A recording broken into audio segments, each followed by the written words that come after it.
Let me tell you something about dinosaurs. When I was a kid, I thought they were the most terrifying thing imaginable. The fossilized proof that nature had once assembled something so catastrophically wrong that the entire planet had to be wiped clean just to correct the mistake. Essentially, the perfect horror monsters after zombies, according to Capcom. The pitch for Dino Crisis was famously Resident Evil but with zombies. An idea so perfectly aimed at the lizard brain of every child who ever lived that money started changing hands before the sentence was even finished. And yet, somewhere out there right now, there is a man in the position to choose which games get made, and he has decided that Resident Evil with dinosaurs just won't sell in this current year. Capcom, to their credit, understood their creation briefly, the way a man understands that he shouldn't eat the wiring in his own house, and then does it anyway because it looks like licorice. The first Dino Crisis is a serviceable horror game. Regina, its protagonist, is memorable in the only way a woman with a red bob haircut and leotard running from a Tyrannosaurus can be, which is to say a lot of young boys probably had a very awkward conversation with their priest the night after playing. For a brief moment, Capcom made an actual good Resident Evil clone. Then they made two more. Dino Crisis 2 was a fast-paced arcade shooter with zero tension. And Dino Crisis 3 is what happens when you abandon everything that made the original game appeal to people, and then attach a camera system so hostile to human perception that it functions more as a philosophical argument against the act of seeing. The dinosaurs are there.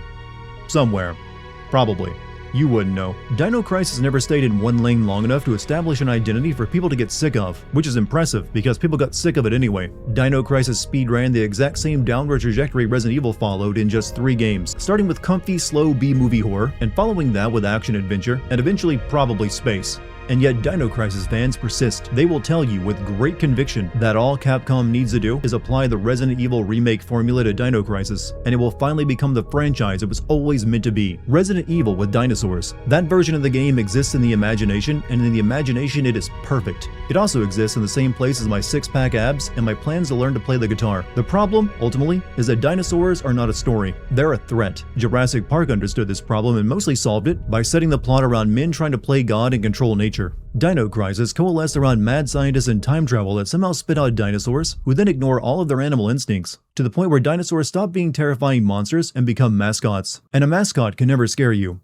A mascot wants you to buy a tote bag.